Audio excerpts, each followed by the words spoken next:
Solo cree lo que Dios está delegándote a ti y a mí en esta ciudad. No solo se trata de este lugar, se trata de una visión más amplia que tiene que ver con todo el estado de San Luis Potosí.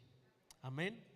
Y pues bueno, hemos estado pidiendo lluvia. Hoy me asomé, estaba nublado, dije: Señor, que venga lluvia,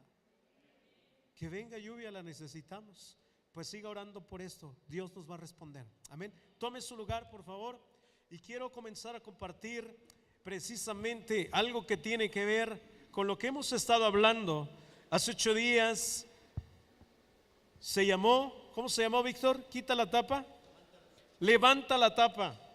Algo tenía que ver con tapa, levanta la tapa. Pues hoy se llama La tapa no sirve. No, no es cierto.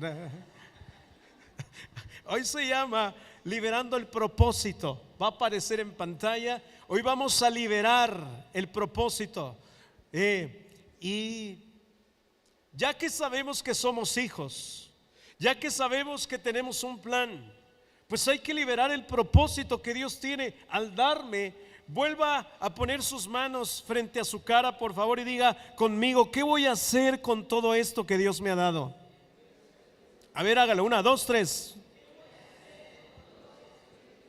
En tus manos hay muchas bendiciones. El día de ayer le decía lo mismo a los jóvenes. Y hoy quiero comenzar con un artículo de un hombre que ha llenado mi corazón, me ha desafiado como pastor.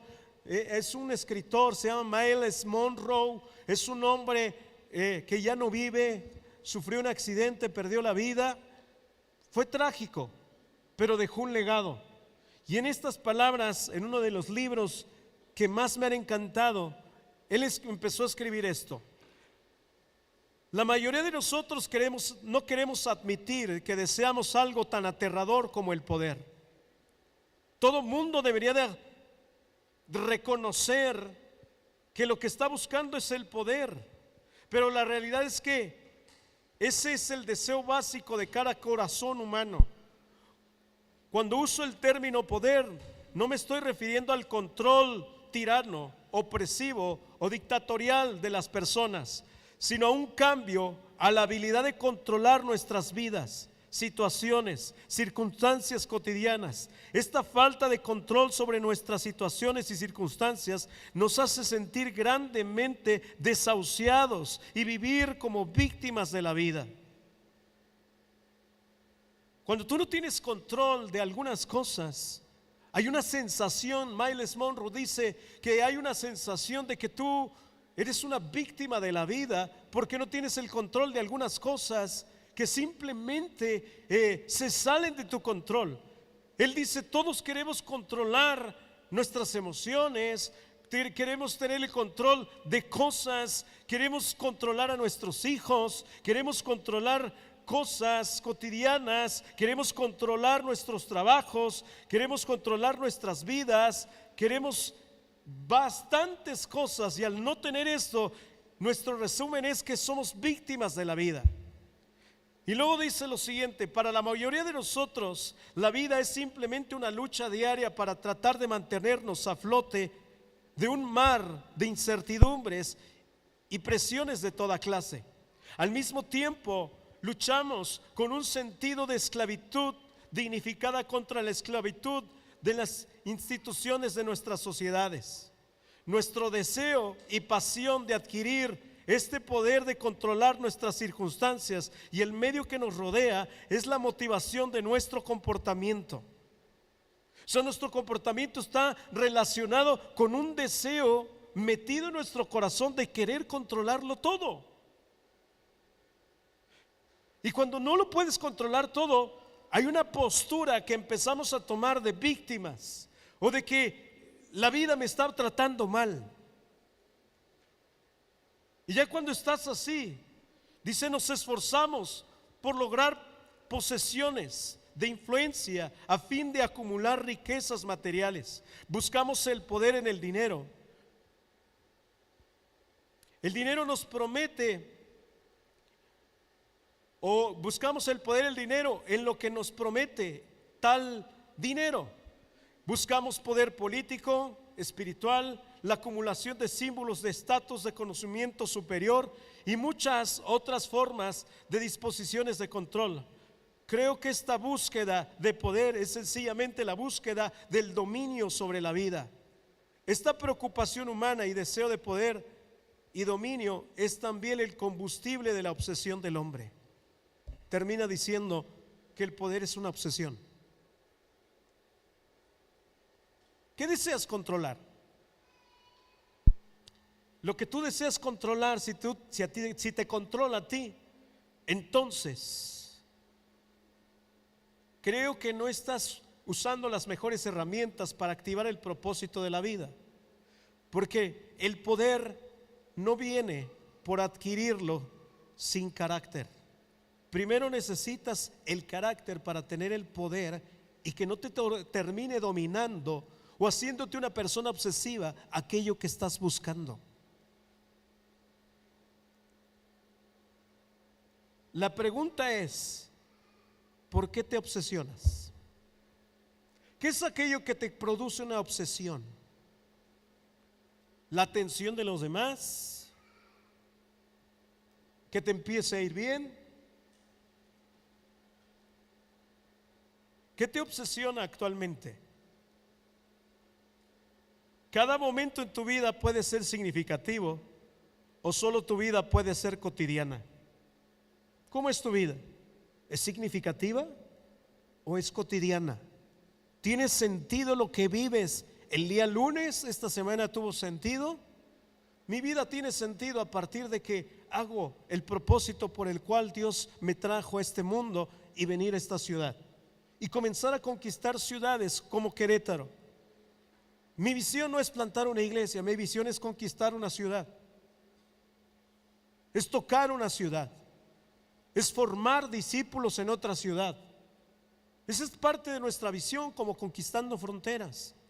Y para eso no solo necesito ser yo solo, sino necesito gente que entienda que somos parte de algo que construimos juntos, porque esto es el reino de Dios. El reino de Dios no solamente lo construye un pastor, lo construye una iglesia que entiende cómo, y aquella iglesia que sabe activar el propósito por el cual Dios lo trajo a este mundo. Cada momento en la vida de David fue significativa. Dale significado a lo que haces. Lo que tú haces tiene mucho significado. Y vamos a ver el día de hoy cómo activamos el propósito en la vida. Cada momento en la vida de David fue significativo. Ve conmigo al primer libro de Samuel, capítulo 16, versículo 18.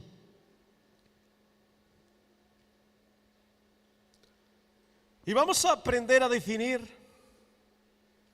ciertas peculiaridades que aparentemente son parte del propósito, pero no son el propósito. Dice primer libro de Samuel, capítulo 16, versículo 18. La vida de David tenía significado. Dice lo siguiente: entonces un siervo le dijo a Saúl: uno de los hijos de Isaí de Belén tiene mucho talento. Diga conmigo, mucho talento. Diga conmigo, mucho talento.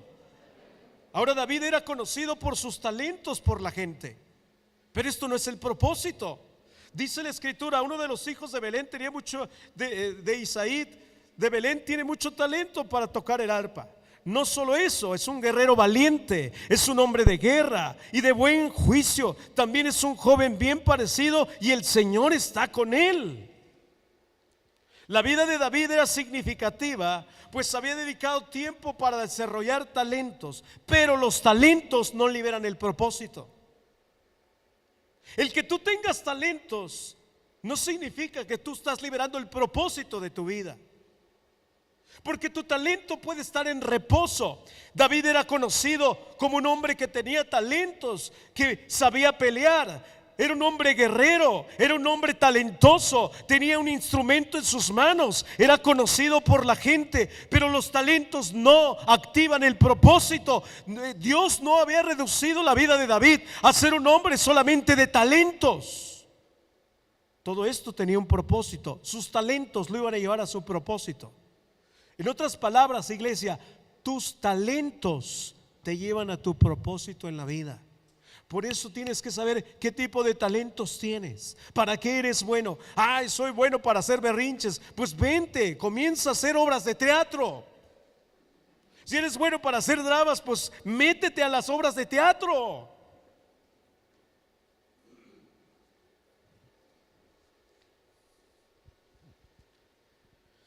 Los talentos de David eran visibles, audibles, pero esto no libera el propósito. Podemos estar satisfechos solo por tener talentos o dones, pero estamos estancados sin saber cómo usar lo que Dios ya nos ha cedido. Pastoreé una iglesia desde hace 15 años. Ha circulado gente por esta iglesia con un chorro de talentos, pero no está buscando.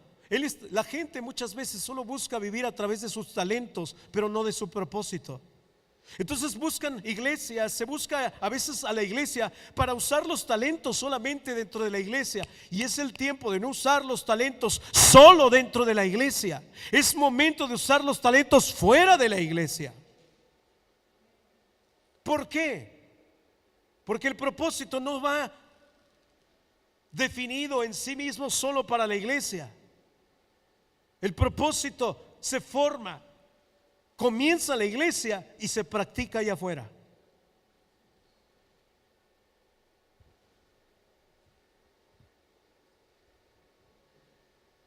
Una persona que duerme sus talentos va a comenzar a perder su propósito, porque te vas a comenzar a ensimismar. Cuando estaba repasando hoy por la mañana la prédica, me acordé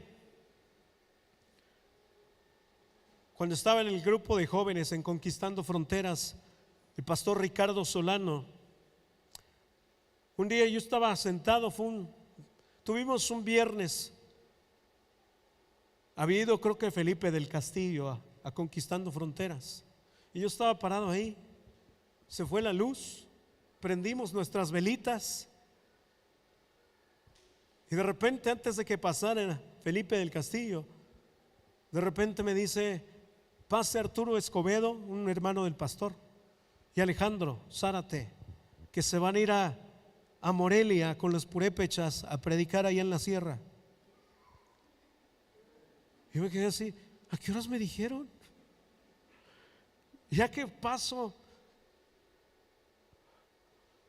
me subo y si vamos a orar por ustedes, ya oraron por nosotros. Bajando me dice el hermano del pastor: no te preocupes, ya el pastor dio permiso y el pastor Ricardo también, así es que vamos por tus cosas a tu casa. Le digo: pues falta que digas que yo quiero ir.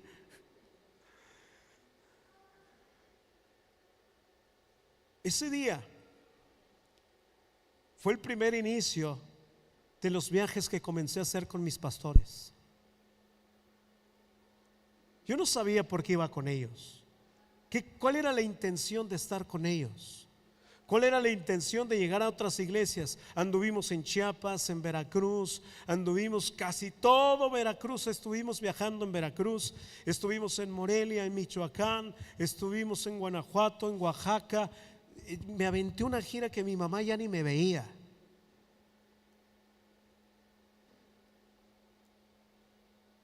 Yo no entendía por qué el pastor quería que yo fuera con él. ¿Qué es lo que pretendía? Mi mayor seminario, porque cuando llegábamos a las iglesias a las que visitamos, él me decía: ponte a orar por la gente. Tu primer trabajo conmigo es que cuando yo esté predicando, tú estés sentado ahí orando por mí. Y me gustaba escuchar. Las 15 predicaciones de mi pastor eran las mismas, pero las 15 para mí eran dulces, era un dulce a mi paladar. Y durante estos viajes yo no entendía nada de mi propósito y qué era lo que él quería. Y un día le pregunté, le dije: ¿por qué nos llevan? ¿Por qué siempre quieren que vayamos con ustedes? Y la respuesta fue: porque quiero que pulas tus talentos, porque un día vas a hacer lo mismo que yo. yo decía, yo no quiero ser como ustedes, pastor mucho menos, porque yo veía todas las cosas que han pasado. Pero esto no es de que tú quieras. Aparte, cada que viajábamos con ellos, pues yo iba con la mentalidad de que los que predicaban eran ellos y nosotros solamente éramos la gente que respaldaba lo que ellos hacían. En ese momento tu visión es corta. Hay momentos donde tú dices, ¿de qué sirve escuchar esto? Hay momentos donde hay crisis, donde tú dices, pues está bien, es cansado viajar, pastor, para empezar. Y yo no entendía cuál era la razón por la cual ellos nos estaban enseñando esto, porque no solamente era yo, éramos otros 3 que acompañábamos a hacer este tipo de viajes al pastor. Pero les digo una cosa, mi mayor seminario fue viajar con ellos. Fue escuchar, fue aprender, fue abrazar, fue escuchar, conocer el corazón de Dios a través de mis pastores, estar pegado a ellos, conocer su vida, conocer mi propósito a través de lo que ellos estaban haciendo. Muchas veces tu propósito está a través de lo que la iglesia hace. Por eso es que no es un capricho de los pastores que la gente quiera estar aquí, pedirte que vengas a las reuniones, sino es porque tu propósito está muchas veces cerca de lo que Dios está haciendo, no lejos de lo que Dios está haciendo. Y recordé esto esta mañana porque a veces la gente no le encuentra sentido al venir a la iglesia, porque a veces la iglesia solo viene porque tiene un problema familiar o un problema existencial. Pero yo te pido que este año vayas más allá de lo existencial y de la circunstancia de ahora. Ahora ve más allá para experimentar cuál es el propósito real de todo lo que estás viviendo. Hay momentos donde nuestra mente se nubla por las circunstancias y nos desesperamos porque estamos, bueno, sí, pero no le encuentro sentido ni propósito a esto. Pues abre los ojos, porque las disciplinas espirituales desatan el propósito. Yo, si volviera a esa etapa, no perdería el tiempo siendo un hombre que le daba problemas a mi pastor. Cada que ellos me decían, tu Biblia, tu cuaderno, tu Biblia, tu cuaderno. Yo en ese tiempo pensaba, cómo muelen. Un día empezó la predicación, tenía hambre y me fui y abrí la puerta y me encuentro al pastor, a Ricardo, en la puerta. Me dice, ¿a dónde vas? Le digo, tengo hambre. Dice, no, me agarra de la oreja y me va y me sienta hasta adelante. Aquí te quiero ver. Yo dije, ¿por qué le soportaba esas cosas? Porque en la iglesia encontré padre. Ahora yo les agradezco ese tipo de disciplinas que ellos nos dieron a nosotros, porque esto nos ha hecho resistentes a los tiempos que estamos viviendo. El jueves pasado tuvimos una junta con nuestro pastor y toda la red de Conquistando Fronteras. Amados, la iglesia a nivel nacional está en crisis.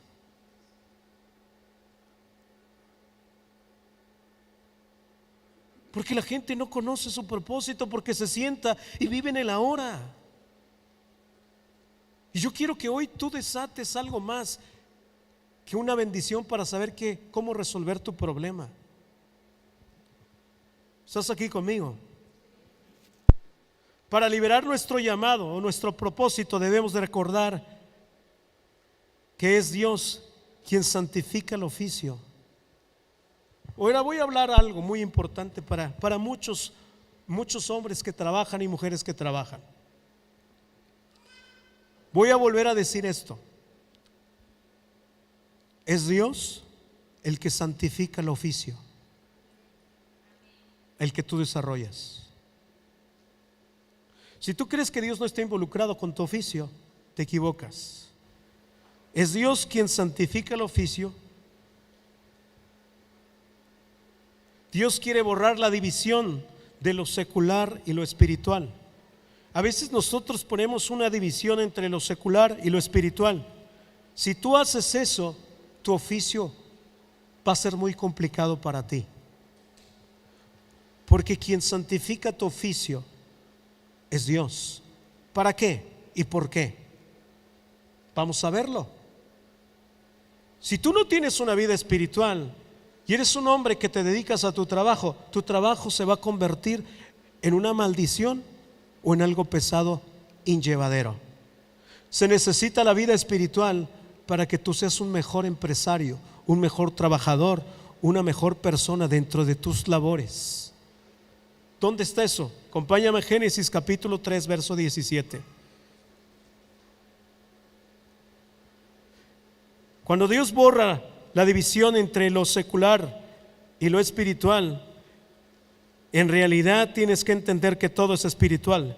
Si solo quieres cumplir con tu oficio sin ser espiritual, es muy probable que vas a vivir con el peso de la maldición que dice Génesis. La vida espiritual nos hace astutos para el trabajo, nos provee de ligereza para el desarrollo de nuestro trabajo.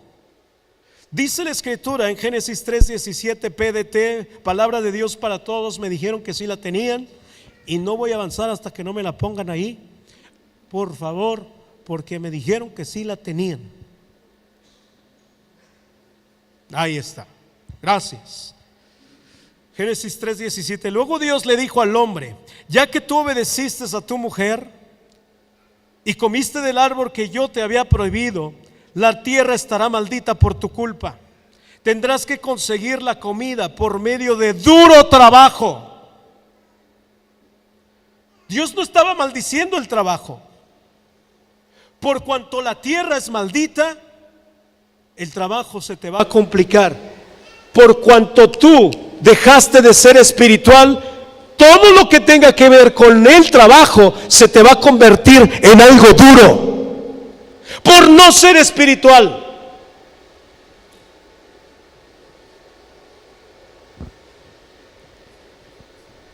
Un hombre que no tiene sentidos espirituales para desarrollar su trabajo empieza a dedicarse a trabajar solo con sus fuerzas, con su conocimiento, y de ahí viene tu desgaste, tu fracaso, tu dolor, lo que te produce tu trabajo. Muchas veces te produce estrés, te produce calamidad, te produce tristeza, te produce preocupación, te produce muchas cosas que no puedes resolver. Dice la escritura que el Señor le dijo: tendrás que conseguir la comida por medio de duro trabajo durante todos los días de tu vida. Cuando se perdió la autoridad, yo hice un paréntesis aquí, cuando se perdió la autoridad espiritual, en lugar de gobernar la tierra, nuestras necesidades se convierten en una obsesión. Cuando una persona no es espiritual en su trabajo, tu trabajo y la vida se convierte en una obsesión. Estás obsesionado con él, porque la parte espiritual hace que tú seas una persona ligera. Eres productivo. Cuando tú eres una persona espiritual, te encomiendas a lo que Dios puede hacer a través de ti en tu trabajo.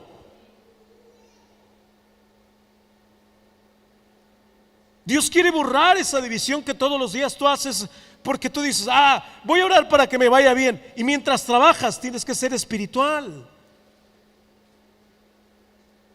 Serás un mejor abogado, serás un mejor instructor, serás mejor en todas las áreas. Vas a tener habilidad.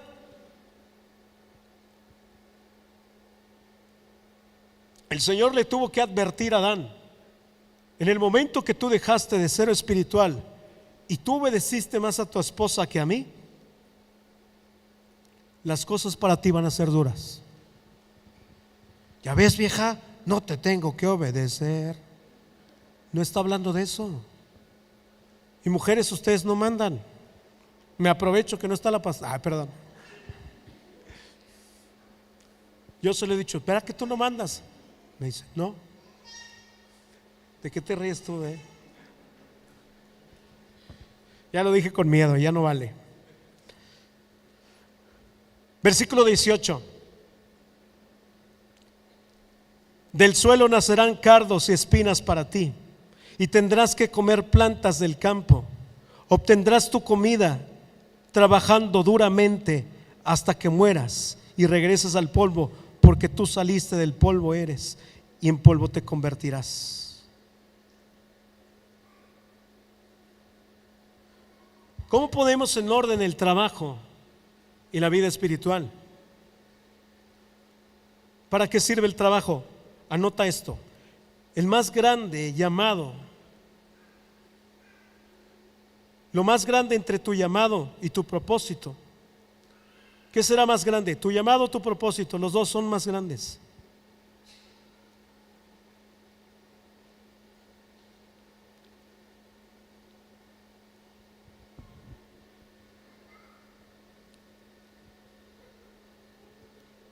A ver, volvamos. Anota esta pregunta: ¿qué es más grande? ¿Tu llamado o tu trabajo?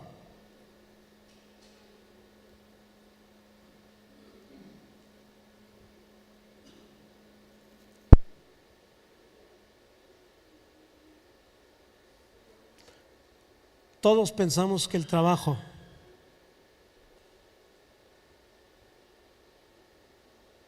El trabajo es más grande desde la perspectiva, si tú eres una persona que no eres espiritual. Es más grande el llamado y tu propósito. El trabajo solo sirve para cumplir tu llamado y tu propósito. El trabajo solamente te sirve para cumplir tu llamado y tu propósito. Pero como estamos haciendo las cosas al revés, tu trabajo, el trabajo para muchos se les está convirtiendo en algo duro, en algo absorbente. Entonces no estás viviendo en tu propósito, estás viviendo para tu trabajo. Porque desde tu perspectiva, y cuando tú, en lugar de activar tu propósito, estás activando más la queja, la desesperación, por causa de que tú consideras que el trabajo es lo más importante, y no, es tu llamado y tu propósito lo más importante de toda tu vida. No naciste para trabajar.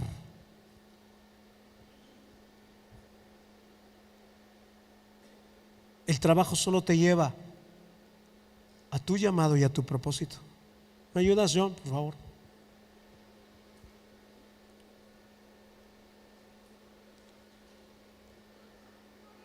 Podemos pasar años liberando solo el deseo de tener una vida mejor, un trabajo, un matrimonio.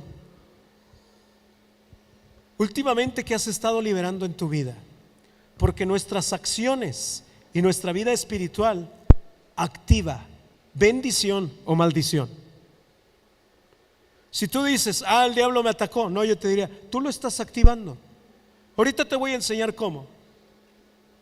Por eso la predicación se llamó Activando el Propósito. ¿Qué has activado últimamente? Ahora, déjenme llevarles un ejemplo de un hombre que, en lugar de liberar su propósito, liberó la queja y estaba estancado en su vida. Vayan conmigo a Jueces capítulo 6, versículo 11. Tú eres el activador del propósito en tu vida. Si tú no quieres hacer caso al llamado, todo el tiempo vas a sufrir por causa de tu trabajo y por causa de lo que tú te dedicas. Y quizás nunca vas a conocer tu propósito.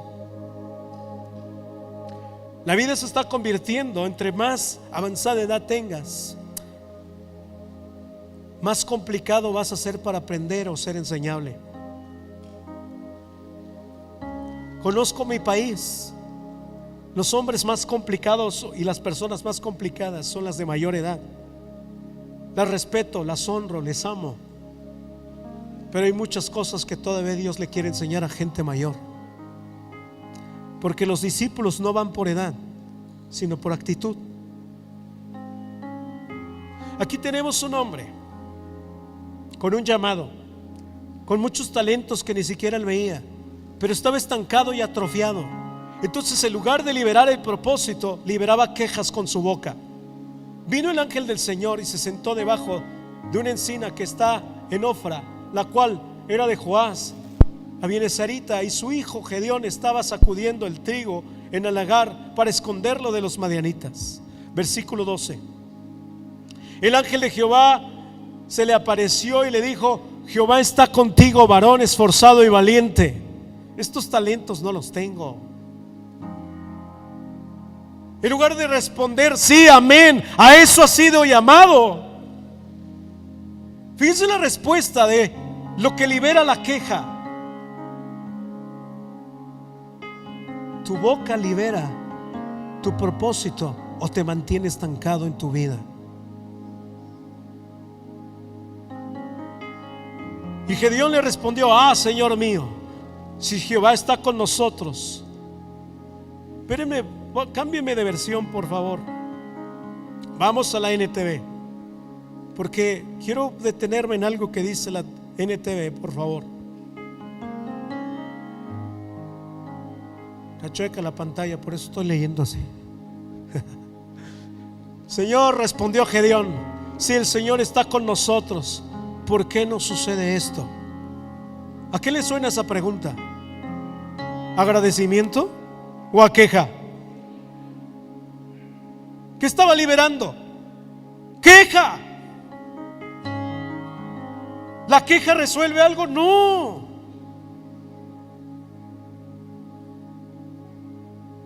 Mientras tú seas una persona sin un sentido espiritual, tu boca va a estar llena de quejas. Y es lo único que vas a hacer todo el día. Es que tu padre, es que tu esposa, es que tu hijo, es que él, es que mi marido.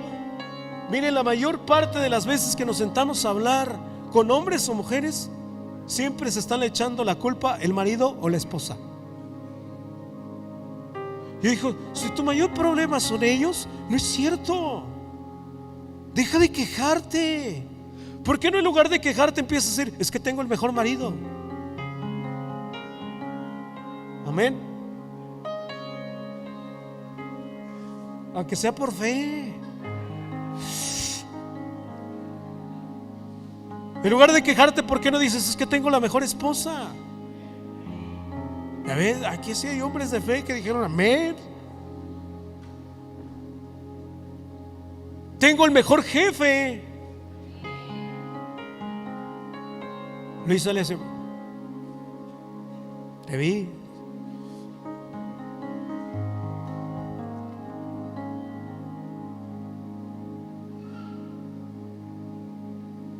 Gedeón no iba a ser un libertador y no iba a liberar su propósito por quejarse. Mientras la queja esté presente en tu mente, se traslade a tu boca y tú lo hables, tú vas a estar lamentándote. ¿Y dónde están todos los milagros que nos contaron nuestros antepasados? ¿A qué le suena esa otra pregunta? ¿A qué? ¿A queja, no? ¿Acaso no nos dijeron que el Señor nos sacó de Egipto, pero ahora el Señor, ¿qué dice?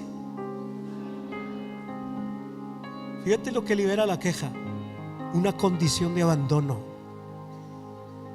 Me siento abandonado. Él no me hace caso.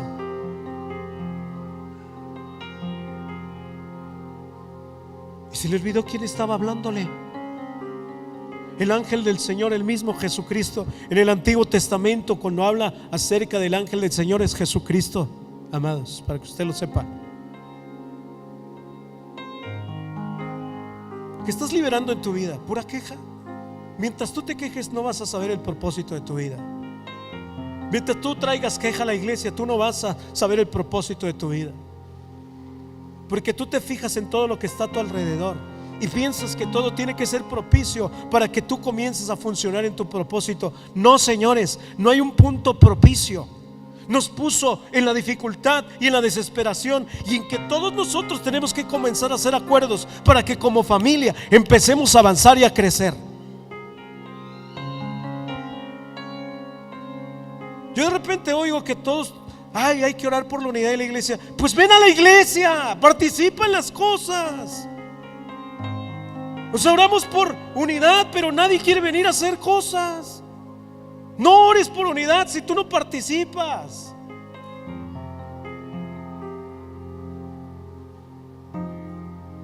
Todos quieren liberar su propósito en sus trabajos. Pues no, tu propósito no es tu trabajo.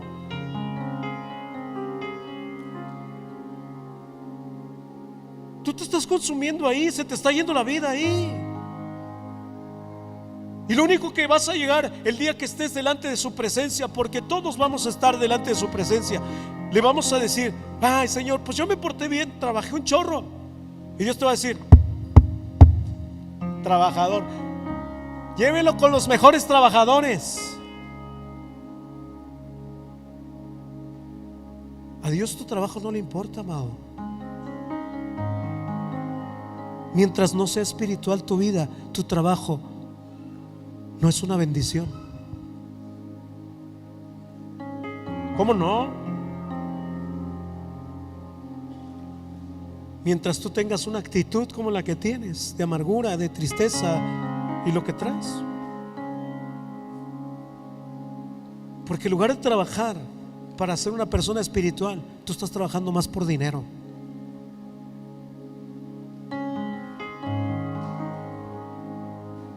Y eso va a ser muy duro para ti. Y si tú piensas terminar tu vida así, estás muy lejos de tu llamado y tu propósito.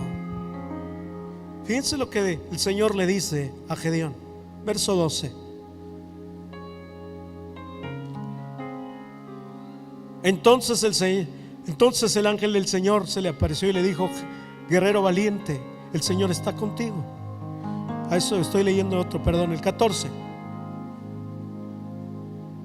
Entonces el Señor lo miró y le dijo: no voy a hacer casos a tu queja. Ve tú con tu fuerza. Ve tú con tu fuerza que tienes y rescata a Israel de los madianitas. Yo soy quien te envía. Dios estaba tratando de liberar el propósito en él. Tu vida va a dejar de ser insignificativa hasta el momento que escuches la voz de Dios y te actives, que es lo que Dios quiere contigo. En el momento que él empezó a escuchar, dejó de ser un quejumbroso y empezó a hacer la voluntad de Dios. Entonces ni el trabajo ni las circunstancias detuvieron a Gedeón. Nuestra boca libera fe o conflicto, bendición o maldición. Nuestra boca libera fe o conflicto, bendición o maldición. Santiago capítulo 1 verso 6. Dice lo que dice Santiago capítulo 1 verso 6.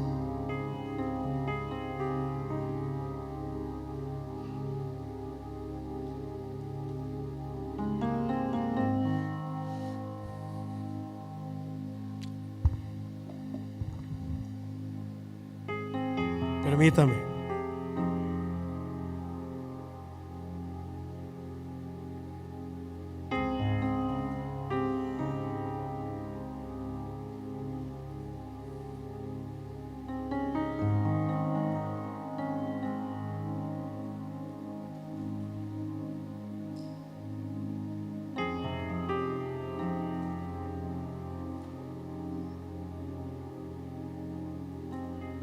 Es 3.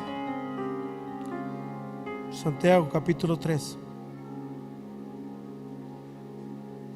verso 6. Santiago 3 verso 6.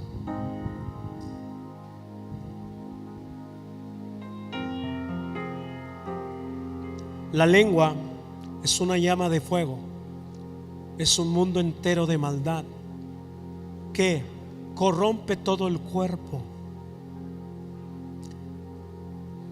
Tu boca tiene poder. Con ella liberas o destruyes. Eso depende de ti.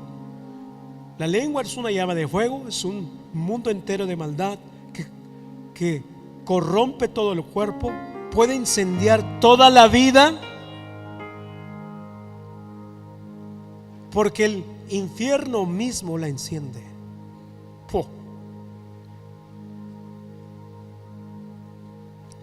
puedes poner en la 60, por favor?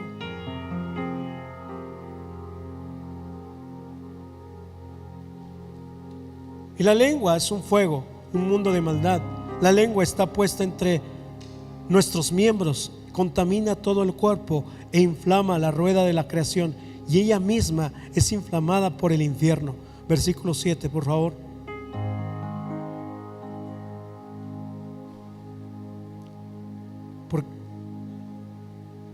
Porque toda naturaleza de bestias y de aves y de serpientes y de seres de mar se doma y ha sido domada por la naturaleza humana. Verso 8.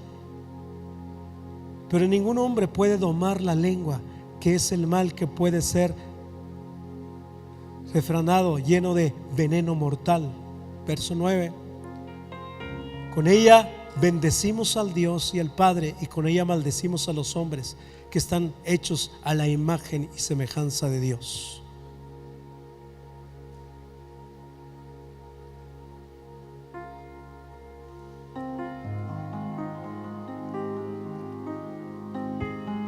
Tu boca tiene poder y tu boca está liberando o tu esclavitud o tu propósito.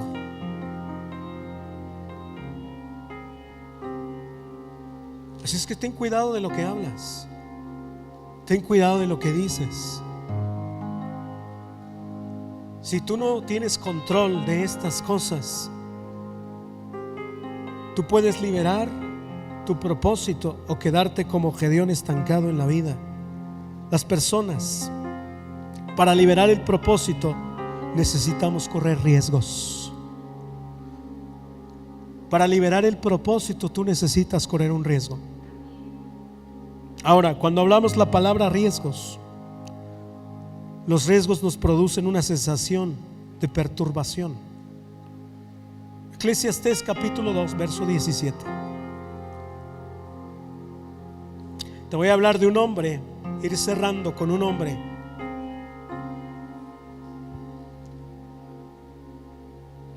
que fue llamado por Dios, pero en lugar de vivir en el llamado por Dios, no aceptó los riesgos. En la mañana estaba estudiando cuál fue el llamado de Salomón en realidad. ¿Empezó a vivir en su llamado o no? Pues al principio sí, pero ¿qué crees que pasó? Se dedicó a otras cosas, al grado de que en la última etapa de su vida escribe el libro del predicador, que es el de Eclesiastés. Y este libro lo escribió en la última etapa de su vida, como una remembranza de lo que él hizo de toda su vida. Después de que él cometió la apostasía de dejar a Dios, él empezó a escribir Eclesiastés. Y mira lo que dice: aborrecí por tanto la vida, porque la obra que se hace debajo del sol me era fastidiosa, por cuanto todo es vanidad y aflicción de espíritu. Como un hombre lleno de sabiduría y con un llamado termina diciendo: aborrecí mi vida? Pues es que le dedicó tiempo a cosas que Dios no lo mandó a hacer, y terminó diciendo ya de viejo: aborrezco mi vida.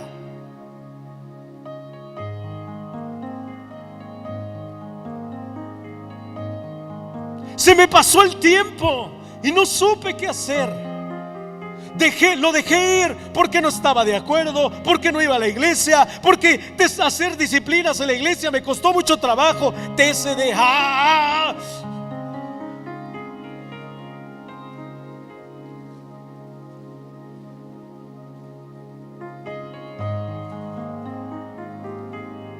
Qué triste es ver a hombres. Ayer que estábamos predicando, volteé y había un hombre en una bicicleta viendo lo que estaban haciendo los jóvenes allá. Y es obvio que nuestra apariencia ya como personas grandes de canas, te das cuenta que ya son hombres sin sentido, sin propósito, esperando a que ya se vayan. En una bicicleta, un hombre que se veía acabado, un hombre ya en una bicicleta así, sin tener energía quizás en su cuerpo. Y tú dices: los hombres de Dios no podemos terminar así. Ahorita estaba recordando cuando estaba escribiendo esto, Ana, tu papá, un hombre imparable, un pastor imparable en Puebla. Hasta los últimos días de su vida, su mayor pesar era predicar el evangelio. ¿Qué hay en esos hombres que se mueren con vigor, que se van de aquí, se van con vigor? Yo a veces digo, Señor, tú te los llevas porque el mundo ya no los merece.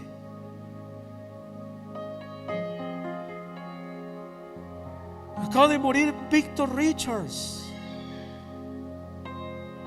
Ya se nos están yendo los generales. Y sobre esta generación está recayendo lo que estos hombres dejaron. Y a lo mejor tú no lo entiendes porque tú todavía estás metido en que no, mi trabajo es lo más importante, mi vida es lo más importante, mi matrimonio es lo más importante. Y yo digo, ¿de veras estás tan perdido en eso que estás olvidándote el propósito real? En estos versículos vemos claramente un hombre que perdió el hilo, que fue un hombre llamado, que tenía todo, que tenía un legado espiritual, que su padre fue David, que su padre fue un hombre conforme al corazón de Dios, como lo bien lo sabemos. Y este hombre se le cede el trono, no tenía que pelear, no tenía que guerrear. El llamado de Salomón, yo me sorprendí tanto. ¿Saben dónde está el llamado de Salomón? Vayan conmigo rápido, porque me sorprendió. Le hice esta pregunta: ¿cuál fue el propósito de Salomón? Y la respuesta está en segundo libro de Crónicas, capítulo 7, versículo 17. Mire lo que Dios quería de Salomón. Lo voy a llevar a dos extremos. Dice, y si tú, aquí está Salomón presentando el templo. ¿Qué es lo que Dios le estaba diciendo? ¿Qué es lo que quiero de ti, Salomón?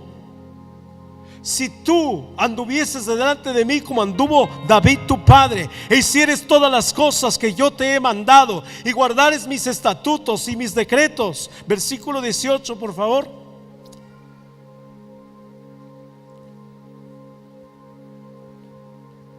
Entonces yo confirmaré el trono de tu reino, como pacté con David tu padre, diciendo: no te faltará varón que gobierne en Israel. Versículo siguiente. Sin embargo, NTV, si me la ponen en NTV, por favor. Sin embargo, si tus descendientes me abandonaran y desobedecen los decretos y los mandatos que les he dado, y sirven y rinden culto a otros dioses, entonces yo desarraigaré al pueblo de la tierra. Tu responsabilidad, Salomón, te llamé, y tu propósito es ser el pastor de Israel y mantenerlos unidos a mí. Te vas a dedicar a pastorear en paz a Israel. Tu propósito era ser el pastor de Israel y continuar con lo que un hombre llamado tu padre, la fe que tenía David, esa fe tenía que continuar sobre todo el pueblo. ¿Y sabes qué fue lo primero que hizo Salomón? Casarse con mujeres que todas tenían un Dios distinto, y en todos él se doblegó hacia ellos. Regrésame a Eclesiastés, por favor. Leo 3 versículos y terminamos. ¿Vamos bien? ¿Me ayudan con esto? ¿Me aguantan otro ratito, unos minutitos más?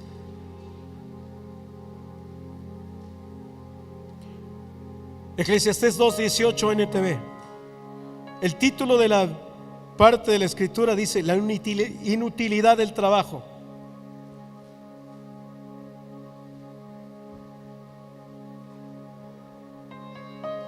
Llegué a odiar todo el trabajo que hice en este mundo, porque tengo que dejarles a otros. Permítame, es que se me movió aquí.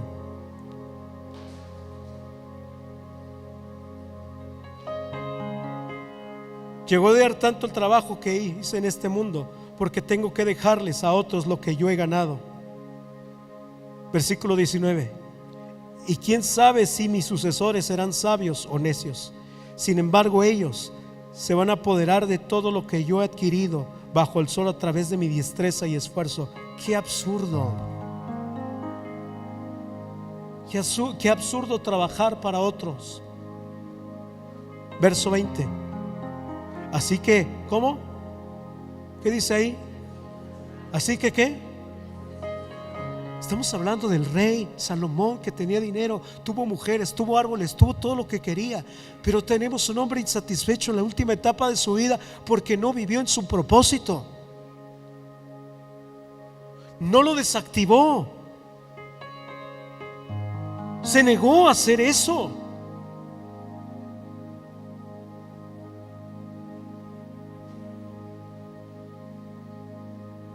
Así que desilusionado, me di por vencido y cuestioné el valor de todo mi duro trabajo en este mundo. ¿Dónde decidió Salomón abandonar su propósito? Ahí mismo en el versículo 3. Miren lo que dijo en el versículo 3. Después de pensarlo bien, decidí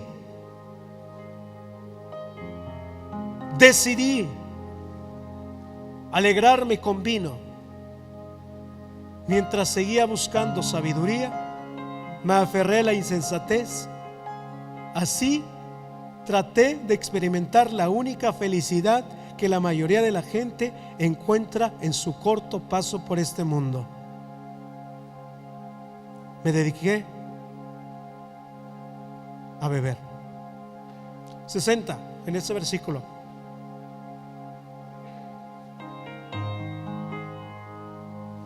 Propuse en mi corazón agasajar mi carne.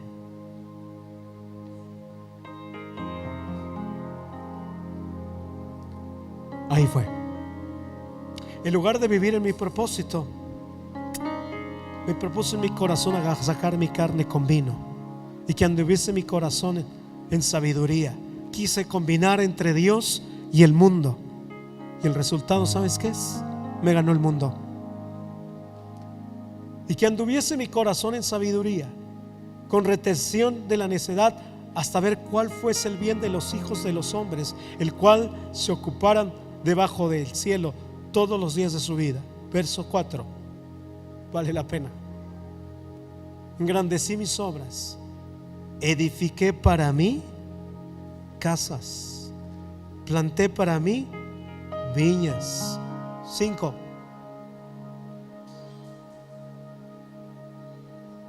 Me hice, ya vieron que todo tiene que ver para mí, me hice huertos, jardines, planté en ellos árboles de todo fruto. Versículo 6. Me hice estanques de agua, me hice unas tinas como Edward James ahí en el castillo, ¿verdad? Ahí en el Ejilitla. Me hice estanques de agua para regar de ellos el bosque donde crecían los árboles. O sea, sí es un lugar. Compré siervos, siervas, tuve siervos nacidos en casas, también tuve posesión, grandes vacas, ovejas, más que todos los que fueron antes de mí en Jerusalén. Versículo 9. Fue engrandecido y aumentado más que todos los que fueron antes de mí en Jerusalén. Más de esto conservé conmigo mi sabiduría, mi don. Mi don no me dio para desarrollar mi propósito, porque a pesar de que yo era sabio, me alejé de él.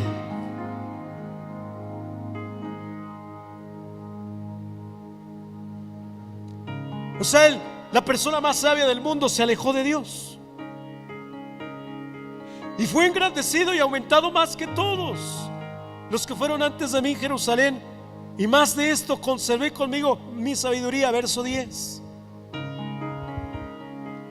No negué a mis ojos ninguna cosa que desearan, ni aparté mi corazón de placer alguno. Probé de todo,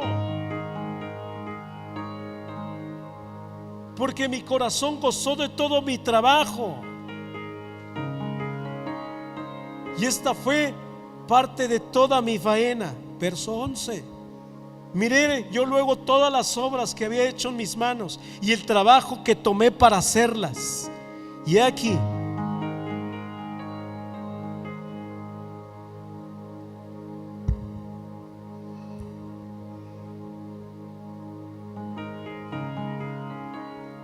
no era mi propósito. Solo el propósito te hace feliz. Solo el propósito te da satisfacción. Cuando tú lees a David, ya no nos da tiempo en Crónicas, cuando él termina su faena, no la termina como su hijo. David tenía unas ganas de ver el templo. David todavía traía proyectos en su cabeza.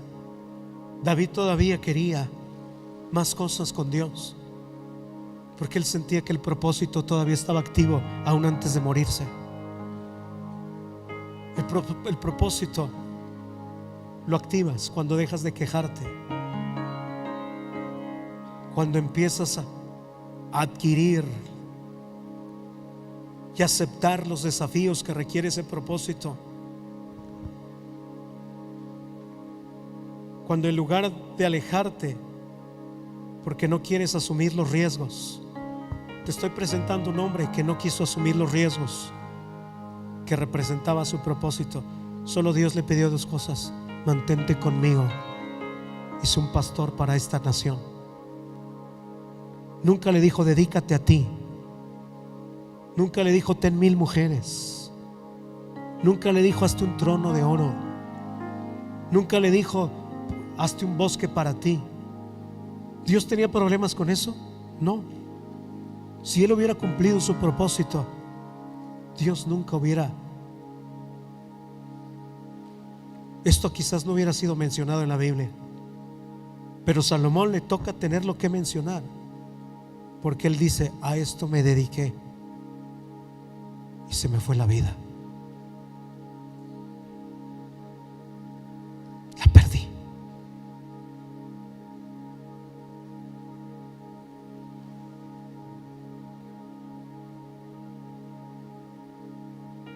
Yo no quiero que esto pase con la iglesia.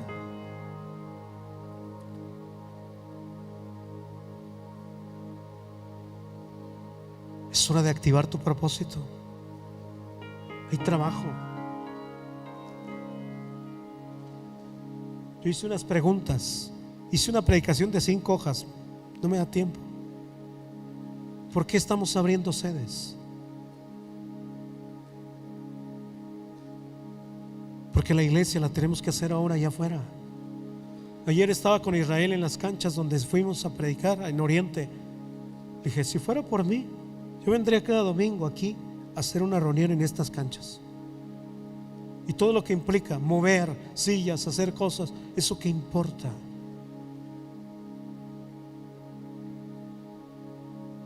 Porque esto activa los dones de la gente.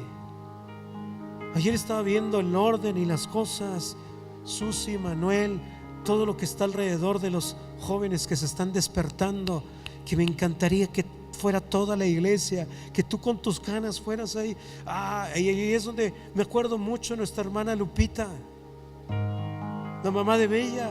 Cada que salíamos a predicar se ponían las playeras de los niños y ella también ahí, caracterizada para predicar también. Una señora fuerte con el evangelio metido en el corazón, haciéndose parte, viviendo en su llamado, en su propósito. ¿Cómo le puedes decir no a una señora con ese peso espiritual? ¿Qué poder genera ese tipo de personas?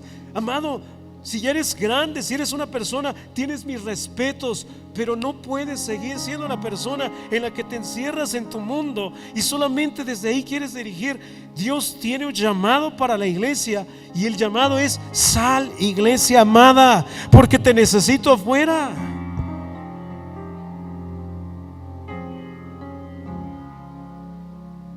Activa. Este año vamos a seguir trabajando afuera. Aquí solamente va a ser el lugar de entrenamiento.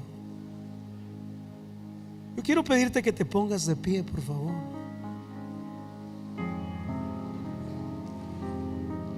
Hasta me dio calor.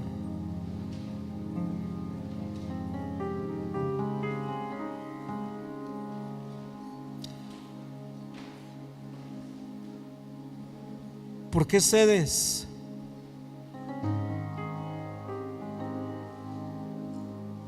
¿Por qué iglesias?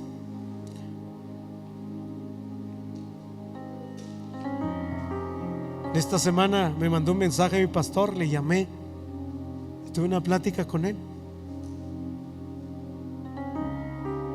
Le conté en qué etapa estamos viviendo.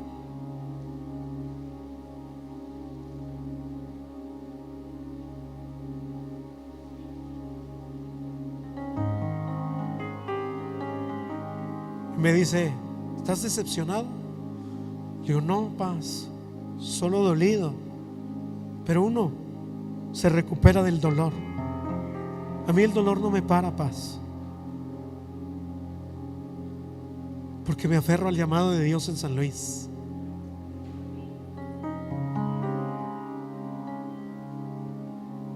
Y el que gente llene lugares ahorita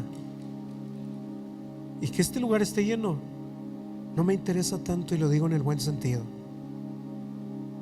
Me interesa que en ti, que tú estás aquí, esté pasando una conversión verdaderamente en tu vida. Ese es mi desafío. Que verdaderamente tú escuches y algo suceda dentro de ti. Eso es lo que anhelo con todo mi corazón. Esto se lo aprendí a Wayne Cordero. 15,000 miembros en Hawái. ¿Tú puedes imaginar 15,000 personas? Él dijo, tengo que confesar que de esas 15,000 personas, no sé si realmente cada que ellos llegan a ese lugar realmente reciben una conversión.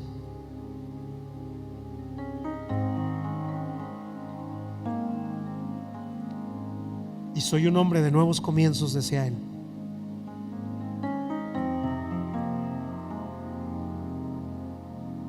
Y dice algo que me pareció, hasta abrir los ojos en ese libro. Dice, y yo me atreví a dejar esa iglesia para comenzar una nueva. Para muchos pareció una locura.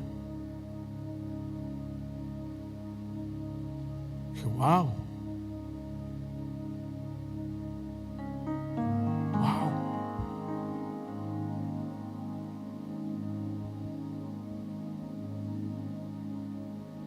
Anhelo que hoy actives tu llamado.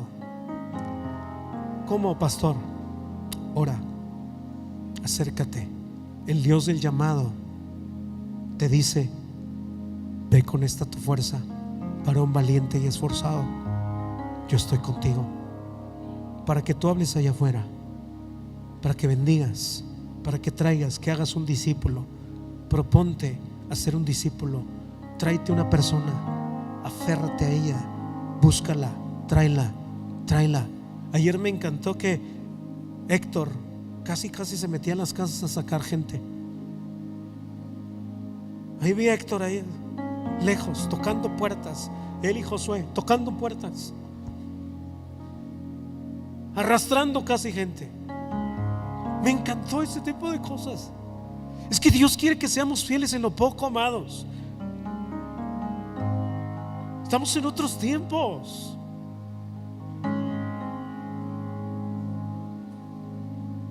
¿Y cómo los noto felices de hacer esas cosas? Levanta tus manos. Padre, tú eres el Dios del llamado, del propósito.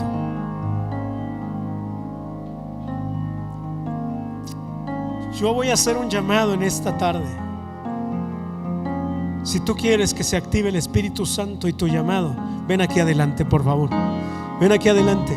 Si tú lo perdiste, si tú de repente te sientes como Salomón, extraviado, alejado, yo creo que Dios va a hacer algo en esta hora, en este momento.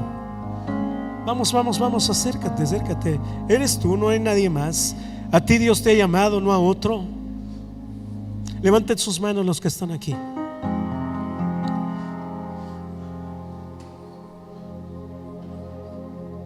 Padre, en el nombre de Jesús, hoy se activa. Hoy se activa, se activa, se activa, se activa. Se activa el llamado, se activa, se activa. En el nombre de Jesús, hoy se activa el llamado otra vez. En el nombre de Jesús, en el nombre de Jesús, se activa. Algo pasa, algo se rompe hoy en tu interior, en tu corazón. Algo empieza hoy. Hoy el Espíritu Santo empieza. Hoy empieza a soñar, planear, hacer. En el nombre de Jesús, Señor. En el nombre de Jesús, Espíritu Santo, hoy empieza otra vez. En el nombre de Jesús se activa el llamado en el nombre de Jesús. Ahora, en el nombre de Jesús. En el nombre de Jesús, Señor. En el nombre de Jesús. En el nombre de Jesús se activa el llamado.